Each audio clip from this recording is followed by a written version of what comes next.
ওকে, বিসমিল্লাহির রহমানির রহিম। আসসালামু আলাইকুম। আপনাদের সকলকে স্কিল টেক বিডির পক্ষ থেকে পলিটেকনিক একাডেমিক কোর্সে স্বাগতম জানাচ্ছি। আমি মোহাম্মদ সাইফুল ইসলাম। আমাদের আজকের টপিকস হচ্ছে এসি মেশিন 1, যা ডিপ্লোমা ইঞ্জিনিয়ারিংয়ে ইলেকট্রিক্যাল, ইলেকট্রনিক্স এবং টেলিকমিউনিকেশন ডিপার্টমেন্টের ষষ্ঠ সেমিস্টারের বিদ্যমান এবং ইলেকট্রোমেডিক্যাল টেকনোলজিতে যারা আসো তাদের সবার পঞ্চম সেমিস্টারে থাকে। তো আমরা এসি মেশিন 1 পড়াশোনা করব এই পর্যায়ে স্কিল টেক বিডির পক্ষ থেকে পলিটেকনিক সিরিজ উদ্দেশ্য করে। তাহলে আমাদের এসি মেশিনের মধ্যে আছে হচ্ছে ট্রান্সফরমার, ইন্ডাকশন মোটর, এই ধরনের কিছু মেশিন, যেগুলো সবগুলো হচ্ছে এসি মেশিন। আর বলা হয় কি ইলেকট্রিক্যাল ইঞ্জিনিয়ার অর্থাৎ পাওয়ার সিস্টেমের হার্ড হচ্ছে এই ট্রান্সফরমার, কারণ একটা পাওয়ার সিস্টেম পাওয়ার ট্রান্সফার করে, ভোল্টেজ কম করে বেশি করে, কারেন্ট কমানো বাড়ানো এবং বিভিন্ন যে মেজারমেন্টগুলো হয় সব কিছুতেই ওতপ্রোতভাবে জড়িত হচ্ছে ট্রান্সফরমার। তাহলে ট্রান্সফরমারটা আমাদের এমন একটা বিষয় যেটা হচ্ছে একটা পাওয়ার সিস্টেমের হার্ট বলা হয়। সেই এসি মেশিন 1-এর প্রথম চ্যাপ্টারেই আছে হচ্ছে ট্রান্সফরমার। সেই ট্রান্সফরমার সম্পর্কে আজকে আমরা জানবো। ট্রান্সফরমার কি? ট্রান্সফরমার হচ্ছে একটা ইলেকট্রোস্ট্যাটিক ডিভাইস।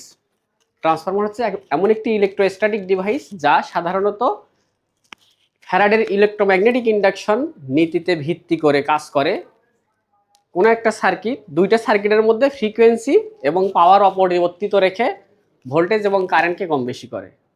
এটা কি করে? মূলত দুইটা সার্কিট আছে, সাপোজ এইদিকে তাকাও, দুইটা সার্কিট, একটা এই সার্কিট, ইলেকট্রিক্যাল সার্কিট, কয়েল, এই কয়েল দিয়ে এটা হচ্ছে ইলেকট্রিক্যাল সার্কিট। এই পাশে একটা সার্কিট, এই পাশে একটা সার্কিট। এদের দুইজনের মধ্যে কোনো ধরনের ইলেকট্রিক্যাল কানেকশন থাকে না। উইথাউট ইলেকট্রিক্যাল কানেকশন ফ্যারাডের ইলেকট্রোম্যাগনেটিক ইন্ডাকশন পদ্ধতিতে এক কয়েল থেকে আরেক কয়েলে পাওয়ার ট্রান্সফার হবে, কিন্তু কি হবে না? ফ্রিকোয়েন্সির কোনো পরিবর্তন হবে না। কি পরিবর্তন করবে সে? ভোল্টেজ এবং কারেন্টের কম বেশি করবে। সেটাই এখানে লেখা। ট্রান্সফরমার হলো এমন একটি স্ট্যাটিক বা বৈদ্যুতিক যন্ত্র যা ইলেকট্রোম্যাগনেটিক ইন্ডাকশন নীতি এর মাধ্যমে এক সার্কিট হতে আরেক সার্কিটে এসি ভোল্টেজ এবং কারেন্ট পরিবর্তন করার মাধ্যমে ফ্রিকোয়েন্সি অপরিবর্তিত রেখে সেম পরিমাণ আপাত পাওয়ার, কি ধরনের পাওয়ার? আপাত পাওয়ার, অ্যাপারেন্ট পাওয়ার, সেই পাওয়ারটা হচ্ছে ভি ইন্টু আই। ইউনিট হচ্ছে কি? ইউনিট হচ্ছে কেভিএ। এইটাকে ট্রান্সফার করবে। অর্থাৎ কোনো একটা সার্কিটের একটা ট্রান্সফরমারের থাকবে একটা কোর, এই কোরটা হচ্ছে ম্যাগনেটিক ম্যাটেরিয়াল।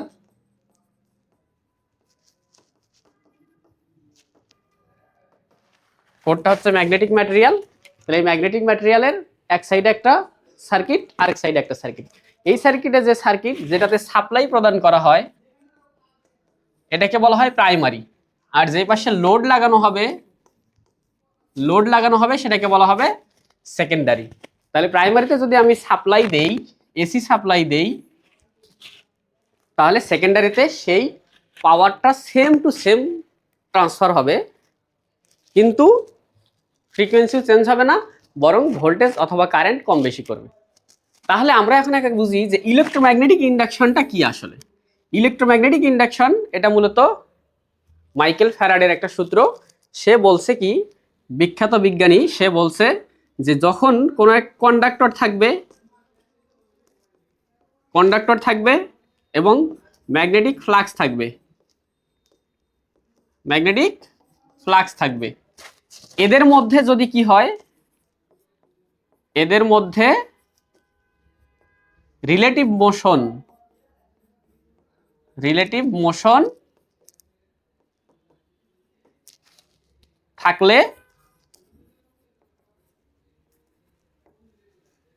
ভোল্টেজ উৎপন্ন হবে, ভোল্টেজ ইনডিউসড হবে। দেখো দুইটা জিনিস, একটা হচ্ছে কন্ডাক্টর থাকতে হবে, আর একটা হচ্ছে ম্যাগনেটিক ফিল্ড থাকতে হবে। ম্যাগনেটিক ফিল্ড মানে ফ্লাক্স, চৌম্বক বলরেখা থাকতে হবে। যদি চৌম্বক বলরেখা, ধরো চৌম্বক বলরেখা এই যে এইটা, আমরা জানি যে একটা চৌম্বকের দুইটা মেরু থাকে, একটা হচ্ছে নর্থ, একটা হচ্ছে সাউথ। এইগুলাকে বলা হয় চৌম্বক বলরেখা। তাহলে চৌম্বক বলরেখা থাকতে হবে এবং তার সাথে কি থাকতে হবে, কন্ডাক্টর থাকতে হবে। এইটা সাপোজ কন্ডাক্টর।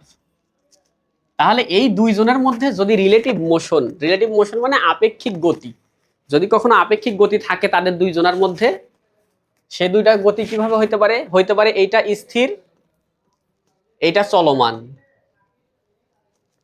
অথবা কি হইতে পারে এটা স্থির, এটা চলমান, অথবা কি হইতে পারে দুইটাই চলমান কিন্তু আলাদা আলাদা বেগ। একজন দৌড়াচ্ছে 10 কিলোমিটার পার আওয়ার বেগে, আর একজন দৌড়াচ্ছে 5 কিলোমিটার পার আওয়ার বেগে। তাহলে তাদের দুইজনের মধ্যে কি থাকবে, রিলেটিভ গতি থাকবে, মানে আপেক্ষিক গতি থাকবে। অর্থাৎ এই যে চৌম্বক বলরেখা এবং কন্ডাক্টর এই দুইজনের মধ্যে যদি কখনো কোনোভাবে গতির পার্থক্য থাকে, তখন সেখানে এই কন্ডাক্টরে কি হবে, ভোল্টেজ উৎপন্ন হবে, ভোল্টেজ আবিষ্ট হবে, সেটাকে বলা হয় ইনডিউসড ইএমএফ। তাহলে আমরা দেখো ফার্স্টেই বলছি যে ট্রান্সফরমার একটা স্থির ডিভাইস। ট্রান্সফরমারটা কি ডিভাইস, একটা স্থির ডিভাইস, এটা কখনো চলে না। তাহলে এই যে একটা ডিভাইস, এটা একদম স্থির। তাহলে ম্যাগনেটিক বস্তুটা যদি স্থির হয়, তাহলে আমাকে কি করতে হবে, ফ্লাক্সগুলোকে কি করতে হবে, চলাচল করতে হবে।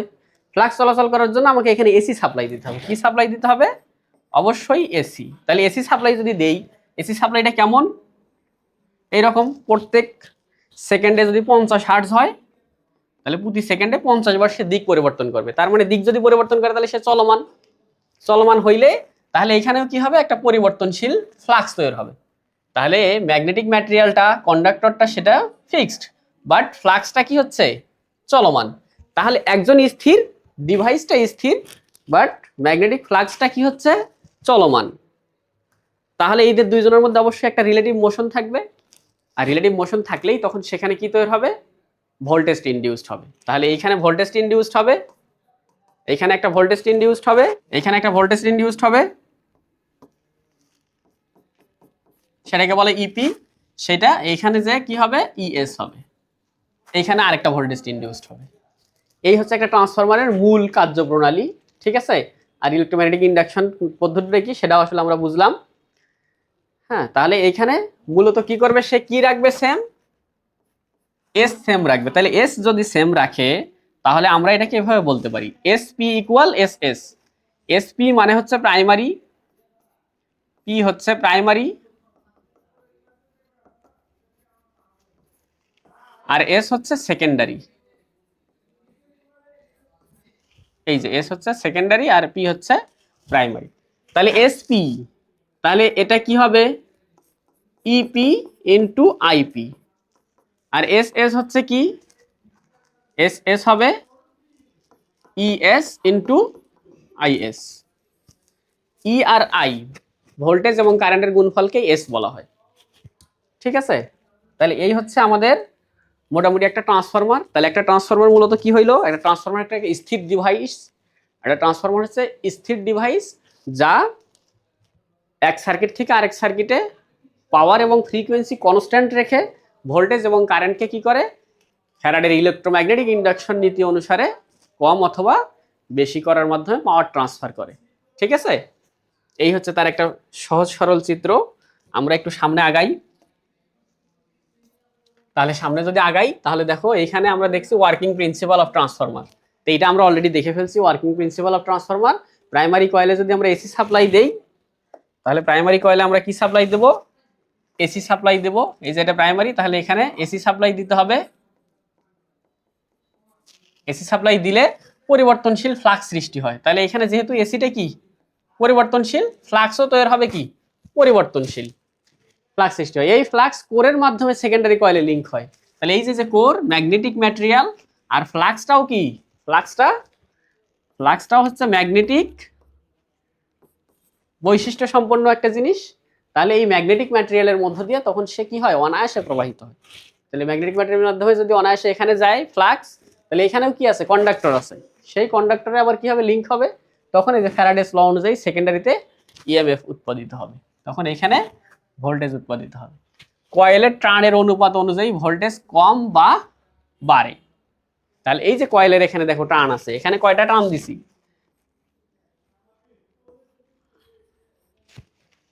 আমরা এইখানে টান দিছি 1 2 3 4 5 6 সাপোজ এরকম, আর এখানে টান দিচ্ছি 1 2 3। তাহলে এখানে বেশি টান, টান মানে হচ্ছে এন, টান হচ্ছে এন, টান হচ্ছে এন। তাহলে এখানে যত এন এর মান বেশি হবে ভোল্টেজের পরিমাণ তত বেশি হবে। টান যত বেশি ভোল্টেজ তত বেশি হবে। তাহলে এখানে টান বেশি হলে তাহলে এটাতে ভোল্টেজ বেশি হবে, এটা টান কম, তার মানে ভোল্টেজ কম। কিন্তু আমরা পরে আসছি কি এসপি ইকুয়াল এস এস, তাহলে এস মানেই হচ্ছে E into I, E into I. তাহলে এটা যেহেতু সেকেন্ডারি তাই আইএস ইএস, আইপি ইপি। তাহলে এইটা যদি কখনো বাড়ে, এটা যদি কখনো বাড়ে, এটা যদি কখনো বাড়ে তাহলে এটা কি হতে হবে, কমতে হবে। ইএস যদি কখনো কমে তাহলে এটা বাড়তে হবে যদি সমান থাকতে চায়। এস এর মান যদি সমান থাকতে চায় তাহলে একটা যদি কমে আরেকটা বাড়তে হবে, ঠিক আছে। পরে যদি আমরা আসি ট্রান্সফরমারের কয়েকটা পার্ট, একটা ট্রান্সফরমারে কি কি পার্ট থাকে, একটা ট্রান্সফরমারে বহুত কিছু থাকে। ছোট ট্রান্সফরমার থেকে শুরু করে বড় বড় ট্রান্সফরমারে অনেকগুলো পার্ট থাকে, সেগুলোর মধ্যে অনেকগুলো আছে, but main most important part হচ্ছে ওয়াইন্ডিং। ওয়াইন্ডিং কি, ওই যে কয়েলের প্যাচগুলা। আমরা যে ট্রান্সফরমার দেখলাম, একটা ট্রান্সফরমার দেখছি, একটা ট্রান্সফরমারে দুইটা ওয়াইন্ডিং থাকে,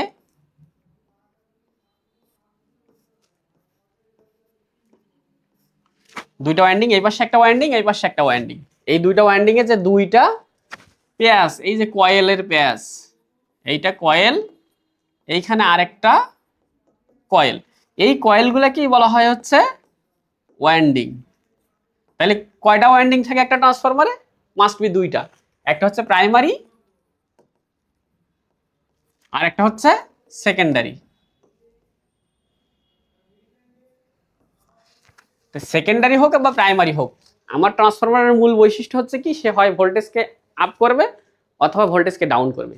তাহলে যেখানে ভোল্টেজ বেশি সেটাকে বলা হবে হাই ভোল্টেজ, সেজন্য বলতেছে হাই ভোল্টেজ ওয়াইন্ডিং। আর যেখানে ভোল্টেজ কম সেটা হচ্ছে লো ভোল্টেজ ওয়াইন্ডিং। তারপরে কি থাকে, অয়েল ইন্ডিকেটর থাকে, কনজারভেটর থাকে, ব্রিদার থাকে, এরকম অনেকগুলো পার্ট আছে। আমরা এইখানে একটা বাস্তব ট্রান্সফরমারের দিকে তাকাই, এইখানে একটা ট্রান্সফরমারের দিকে। তাহলে এই ট্রান্সফরমারে কি কি আছে সেটা একটু আমরা দেখি। এই ট্রান্সফরমারে আছে হচ্ছে আমাদের, এই ট্রান্সফরমারে দেখতেছি আমরা ফার্স্টে যেটা আছে পুরা ট্যাঙ্কিটা, এটা হচ্ছে একটা মেইন ট্যাঙ্ক, একটা মেইন ট্যাঙ্কি। এই ট্যাঙ্কের মধ্যে কয়েক ধরনের বিষয় আছে। ট্যাঙ্কির ভিতরে আছে কি, অয়েল আছে, এর ভিতরে আছে কি, কোর আছে, এই যে এরকম কোর আছে, সেই কোরগুলাই তো ওয়াইন্ডিং। কোরের ভিতরে আবার কি আছে, ওয়াইন্ডিং আছে, ঠিক আছে। তাহলে একটা ট্রান্সফরমারের এর ট্যাঙ্কির ভিতরে কি আছে, ট্যাঙ্কির ভিতরে আছে অয়েল, ট্রান্সফরমার কোর, আর হচ্ছে ট্রান্সফরমারের ওয়াইন্ডিং, ঠিক আছে। তারপরে রেডিয়েটর, রেডিয়েটর মানে কি, যে একটা ট্রান্সফরমারে যখন হিট হবে সেই হিটগুলো যাতে ঠান্ডা করতে পারে সেজন্য রেডিয়েটর। বুক হোলস রিলে, এইটা হচ্ছে মেইন একটা বিষয়। এটা আর একটা ট্যাঙ্ক, দুইটা ট্যাঙ্ক, একটা হচ্ছে মেইন ট্যাঙ্ক আর একটা হচ্ছে কনজারভেটর ট্যাঙ্ক। কনজারভেটর ট্যাঙ্ক কি, যখন এই অয়েলের ভিতরকার অয়েলগুলো যখন অনেক হিট হবে তখন এগুলো কি হবে, অবশ্যই এক্সপান্ড হবে। তাহলে এক্সপান্ড হইলে তখন এই পাইপের মাধ্যমে, এইটাকে বলা হয় পাইপ, এই পাইপের মাধ্যমে কোথায় যাবে, এই পাইপের মাধ্যমে, এদিক দিয়ে পাইপ আছে, এই পাইপের মাধ্যমে এই যে কনজারভেটর ট্যাঙ্ক, এই ট্যাঙ্কটার ভিতরে যাবে। তাহলে অতিরিক্ত তেল হলে ওখানে চলে যাবে, আবার যখন ঠান্ডা হয়ে যাবে ওখান থেকে নিচে নেমে আসবে। আর যখনই তেল ভিতরে ঢুকলো বা বাহিরে আসলো তখন তার ভিতরে বাতাসটা বাইরে যেতে হবে, তেল যখন নেমে আসবে তখন আবার বাহির থেকে বাতাস ভিতরে ঢুকবে, সেই বাতাসটা নিঃশ্বাস নিবে বাতাসের মাধ্যমে, সেজন্য এটাকে বলা হয় ব্রিদার। ব্রিদার, হ্যাঁ, এর মাধ্যমে এই যে মূলত বাতাসকে নিঃশ্বাস নেয়। এর ভিতরে সিলিকা জেলি দেওয়া থাকে, ঠিক আছে। অয়েল গেজ, এটার মধ্যে কতটুকু কি অবস্থা আছে সেটা দেখায়। এক্সপানশন ভেন্ট, যদি কখনো কিছু বেশি হয়ে যায় বের হয়ে যাবে তেল। এইটা কি, থার্মোমিটার, এই টেম্পারেচার, এর মধ্যে টেম্পারেচার কত সেটা মাপার জন্য একটা থার্মোমিটার থাকে। আর এখানে বুশিং, বুশিং দুই ধরনের থাকে, একটা high voltage winding, high voltage winding এর জন্য বড় বড় বুশিং থাকে, আর লো ভোল্টেজ ওয়াইন্ডিং এর জন্য সেটা অপেক্ষাকৃত ছোট ছোট বুশিং থাকে। এই একটা মূলত ট্রান্সফরমার দেখতে, তার বিভিন্ন ধরনের পার্ট। তারপরে যদি আমরা আসি, তাহলে ট্রান্সফরমারগুলো কত প্রকার, ট্রান্সফরমারের প্রকারভেদ। তাহলে একটা ট্রান্সফরমার ব্যবহারের উপর ভিত্তি করে এবং তার কাজের উপর ভিত্তি করে বিভিন্ন ধরনের প্রকার হয়। এখানে অনেকগুলো প্রকার দেওয়া আছে, গঠন অনুসারে, core type, shell type, voltage রূপান্তরের ভিত্তিতে, স্টেপ আপ, স্টেপ ডাউন। তাহলে আমরা মূলত ট্রান্সফরমার দিয়ে কি করি, ভোল্টেজ কমাই অথবা বাড়াই। আমাদের কাজ হচ্ছে এই জায়গায় ভোল্টেজ স্টেপ আপ অথবা স্টেপ ডাউন। তারপরে ব্যবহারের উপর ভিত্তি করে অনেক কিছু আছে, power transformer, distribution transformer, instrument transformer. Instrument transformer আবার দুই ধরনের, একটা city current transformer, potential transformer. তাহলে এই যে ট্রান্সফরমার শুধু যে পাওয়ার সিস্টেমে কাজ করে, পাওয়ার ট্রান্সফার করে তাই না, এটা ইনস্ট্রুমেন্ট হিসেবেও কাজ করে। কি ইনস্ট্রুমেন্ট? কারেন্ট ট্রান্সফরমার, কারেন্ট পরিমাপ করে। Voltage transformer, potential transformer, high voltage আছে সেটাকেও পরিমাপ করে। তার মানে ট্রান্সফরমার বহুবিধ ব্যবহার। শুরুতেই বললাম যে পাওয়ার সিস্টেমের হার্ট বলা হয় হচ্ছে ট্রান্সফরমারকে। তাহলে এরকম অনেকগুলো ট্রান্সফরমার আছে, সিঙ্গেল ফেজ আছে, 3 ফেজ আছে, অনেক কিছু আছে। তার মধ্যে আমাদের মেইন কাজ হচ্ছে ভোল্টেজ কমাবো অথবা বাড়াবো। তাহলে ভোল্টেজ যদি আমরা বাড়াই তখন সেটাকে বলা হয় স্টেপ আপ। তার মানে এটা কি করে, ভোল্টেজ বাড়ায়। ভোল্টেজ বাড়াবে কেমনে দেখো, এর এই পাশটা প্রাইমারি, প্রাইমারিতে আমি সাপ্লাই দিছি সাপোজ 10 ভোল্ট মাইনাস 10 ভোল্ট, ঠিক আছে, 10 ভোল্ট 10 ভোল্ট। এখানে প্যাচ আছে কয়টা, একটা দুটো তিনটা, তাহলে 3 প্যাচে 10 ভোল্ট দিছি। এই পাশে প্যাচ দিছি কয়টা, 1 2 3 4 5 6 7। তাহলে এখানে যদি কেবল 3 প্যাচে 10 ভোল্ট হয়, তাহলে ওইখানে 7 প্যাচে কয় ভোল্ট হবে, 7 প্যাচে কয় ভোল্ট হবে, 1 2 3 4 5 6 7 8, 8 বা 9 প্যাচ। তাহলে এখানে তার 3 গুণের মতো হবে, প্রায় দেখা গেল যে এখানে 30 ভোল্ট হবে, প্রায় 30 ভোল্ট হবে। হ্যাঁ, তাহলে দেখো ইনপুটে দিছি কম ভোল্টেজ, আউটপুটে কি পাইছি, অনেক বেশি ভোল্টেজ পাইছি। এইটাকে বলা হয় স্টেপ আপ, মানে বাড়াই দিলাম। এখন যদি স্টেপ ডাউন করি, মানে কি, ভোল্টেজ কমাবে, কমায়। তাহলে ইনপুটে আমি দিছি বেশি, ইনপুটে বেশি ভোল্টেজ দিছি, প্যাচও অনেকগুলো আছে। আউটপুট সেকেন্ডারি সাইডে আমি কি করছি, প্যাচ দিছি কম করে। তাহলে প্যাচ কম দিলে ভোল্টেজ কম হবে। এইখানে ভোল্টেজটা পাইছি আমি অল্প একটু, তাহলে এখানে সাপোজ দিলাম ভোল্টেজ 50, আর এখানে যে পাইলাম সাপোজ 15।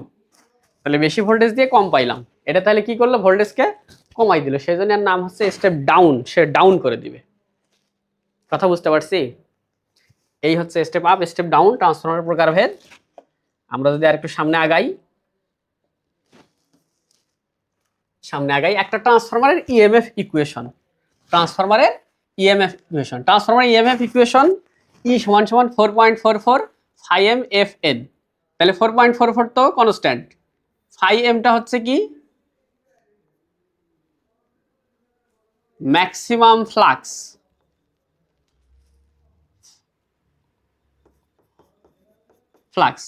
এফটা কি, ফ্রিকোয়েন্সি, আর এনটা কি, নাম্বার অফ টার্ন, ওই যে কতটা প্যাচ ছিল, প্যাচের সংখ্যা, সেটা হচ্ছে এন। তাহলে আমরা যদি এখন এটাকে দুইটা ভাগে ভাগ করি, একটা হচ্ছে প্রাইমারি, আমরা জানি যে একটা ট্রান্সফরমারের দুইটা সাইড থাকে, একটা হচ্ছে প্রাইমারি আর একটা হচ্ছে সেকেন্ডারি। তাহলে প্রাইমারিতে যদি আমরা দেখি, প্রাইমারি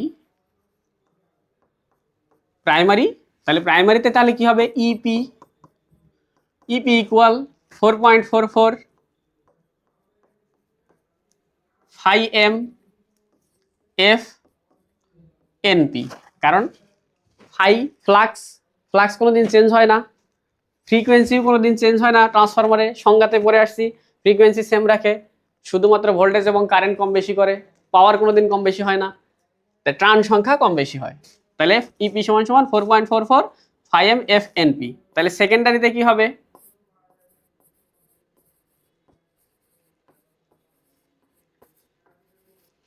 সেকেন্ডারিতে অবশ্যই ইএস সেকেন্ডারি। তাহলে 4.44, এটার কোনো চেঞ্জ নাই, ফাই এম এটাও চেঞ্জ নাই, এফ চেঞ্জ নাই, শুধু কে চেঞ্জ হবে, এনএস, এত ভোল্ট। এইটা যদি আমি 1 নম্বর সমীকরণ দেই, এইটা যদি আমি 2 নম্বর সমীকরণ দেই, দুটো সমীকরণ রাখলাম। ট্রান্সফরমেশন রেশিও, এটা কি, যে একটা ট্রান্সফরমারের প্রাইমারি ও সেকেন্ডারি ভোল্টেজ টার্ন সংখ্যা, কারেন্ট যে নির্দিষ্ট অনুপাত মেনে চলে, নির্দিষ্ট অনুপাত মেনে চলে, তাই ট্রান্সফরমেশন রেশিও। রেশিও মানে তো অনুপাত। তাহলে একটা ট্রান্সফরমার প্রাইমারি এবং সেকেন্ডারিতে যে ভোল্টেজ, কারেন্ট এবং প্যাচ সংখ্যা আছে তাদের যে নির্দিষ্ট একটা সম্পর্ক আছে সেটাকে বলা হয় হচ্ছে ট্রান্সফরমেশন রেশিও। সেটা কোথা থেকে পাবো আমরা? সেই ট্রান্সফরমেশন রেশিওকে এ দ্বারা প্রকাশ করা হয়। ওই 1 এবং 2কে যদি আমরা ভাগ করি, 1/2, 1/2 দিলে কি পাবো? ইপি ভাগের ইএস ইকুয়াল, এটা কেটে দ্বারা যদি ভাগ করি তাহলে ইপি ভাগের ইএস, ইপি ভাগ ইএস। এ পাশে 4.44 5m এফ এনপি, নিচেরটাও 4.44 5m এফ এনএস। তাহলে এফ 4.445 এগুলো সব কনস্ট্যান্ট সেম। তাহলে দাঁড়ায় কি? ইপি ভাগের ইএস ইকুয়াল এনপি ভাগের এনএস। এটা সমান সমান কে? এ। ওইটাই হচ্ছে ট্রান্সফরমেশন রেশিও। সেটাই হচ্ছে ট্রান্সফরমেশন রেশিও। এই যে এ সমান সমান ইপি ভাগের ইএস, এনপি ভাগের, এটা এনএস হবে, আইএস ভাগের আইপি। আইএস ভাগের আইপি কেমনে আসে? ওই যে এসপি ইকুয়াল কি? এসএস। তাহলে এটাকে ইপি ইন্টু আইপি, এটাকে ইএস ইন্টু আইএস। যদি একটু ভাগ করে দেই, ইপি ভাগের ইএস, ওই ইএসটা এই পাশে নিয়ে আসলাম, তাহলে আইএসটা কি থাকে? উপরে থাকে, আর এই আইপিটা ওপাশে যায়, কি হয়ে যায়? ভাগ হয়ে যায়। তাহলে ইপির সাথে আইএসটা উল্টা সম্পর্ক। তাহলে ইপির সাথে আইএসটা উল্টা সম্পর্ক। এইখান থেকে এই সূত্রটা আসে।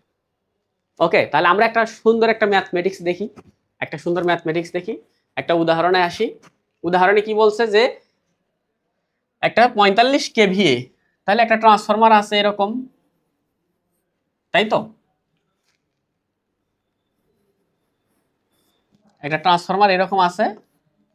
ট্রান্সফরমারের এস কত বলছে? এস হচ্ছে 45 কেভিএ। এস এর মান হচ্ছে 45 কেভিএ। ভোল্টেজ বলছে কত? 440/110। তাহলে 440 হচ্ছে এই পাশের ভোল্টেজ, আর সেকেন্ডারি ভোল্টেজ হচ্ছে, এটা হচ্ছে ইপি। ইপি হচ্ছে 440।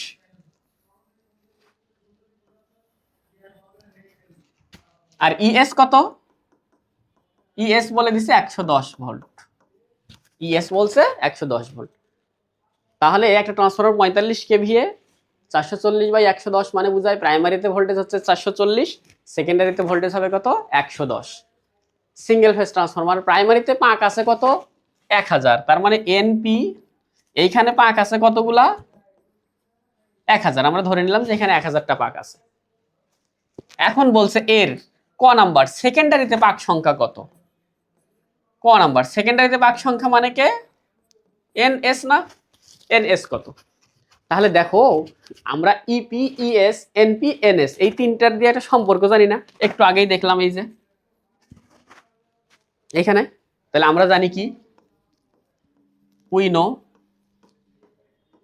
ইপি ভাগের ইএস ইকুয়াল এনপি ভাগের এনএস। তাহলে দেখো ইপি কত দেওয়া? 440। ইএস কত দেওয়া? 110। এনপি কত দিছে? 1000 বলে দিছে। আমাকে বের করতে বলছে কাকে? এনএস। তাহলে এখান থেকে এনএসটা কি বের হবে না? এনএসটা বের হবে না? এনএসটা অবশ্যই বের হবে। তাহলে এখানে কত হবে? এখানে হয় 4, কাটলে কাটলে হবে 4। তাহলে এনএস সমান সমান 1000 ডিভাইডেড বাই 4। 1000 ডিভাইডেড বাই 4 মানে কত হয়? 250। তার মানে সেকেন্ডারিতে তার প্যাচ সংখ্যা হবে 250টি। এটা একটা অ্যান্সার। ঠিক আছে। খ নাম্বারে কি বলছে? খতে আসি। সেকেন্ডারিতে কারেন্ট কত? সেকেন্ডারিতে কারেন্ট কত? তাহলে সেকেন্ডারিতে কারেন্ট কত? দেখো এইটা এস এর মান যে দিছে, এটা কি প্রাইমারিতেও যা, সেকেন্ডারিতেও তাই না? কারণ ট্রান্সফরমারের শর্তে পড়ে আসছে যে প্রাইমারি এবং সেকেন্ডারিতে অ্যাপারেন্ট পাওয়ার সমান অথবা কেভিএ সমান। তাহলে সেকেন্ডারিতে আমি কারেন্ট বের করব। তাহলে সেকেন্ডারিতে এস এস কত দেওয়া 45 কেভিএ।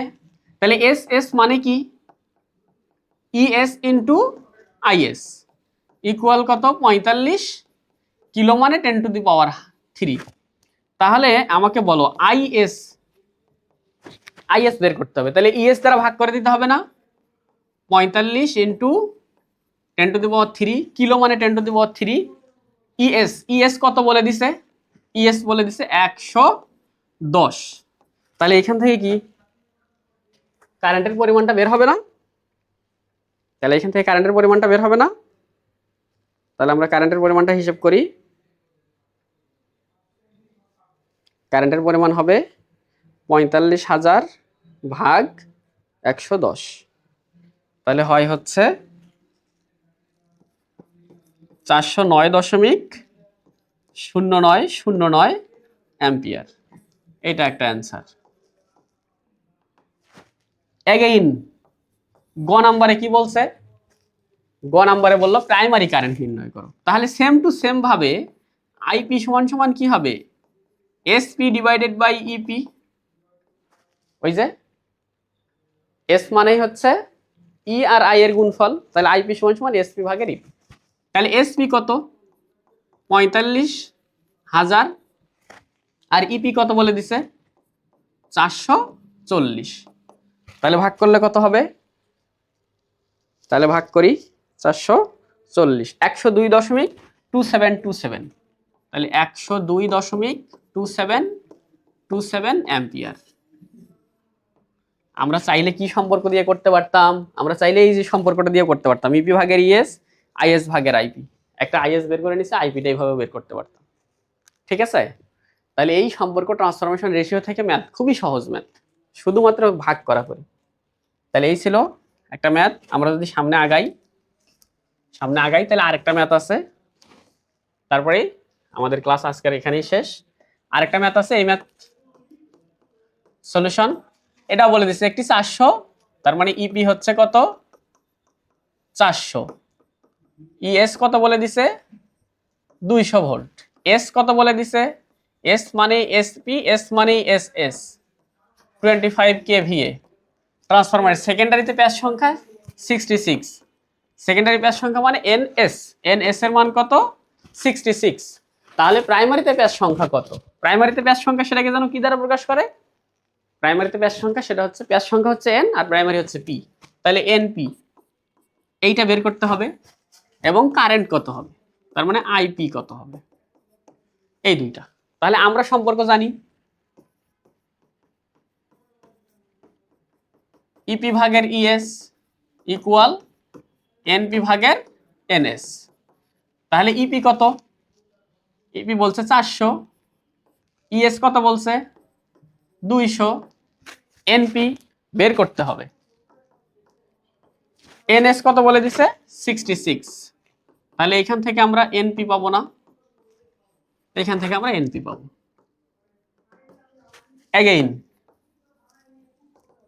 এগেইন আমাদের আইপি লাগবে। তাহলে আইপি সমান সমান কি হবে এসপি ভাগের ইপি, কারণ আমরা এস সমান সমান জানি E into I voltage into current. তাহলে কারেন্ট সমান সমান কি হবে এস ভাগের ই। তাহলে এসপি কত বলছে 25 কে মানে 1000, 25 কে মানে 1000। নিচে ইপি কত 400, ইপি হচ্ছে 400। এটা হচ্ছে কি ভিএ আর এটা কি ভি।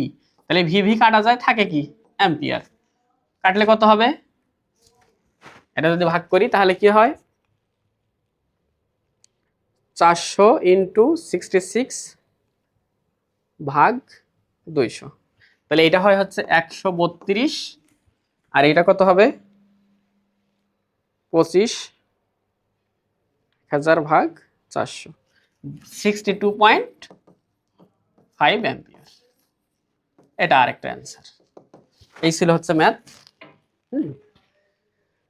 ট্রান্সফরমার এবং এসি মেশিন বিষয়টা খুবই ইন্টারেস্টিং বিষয় যদি একটু বোঝা যায়।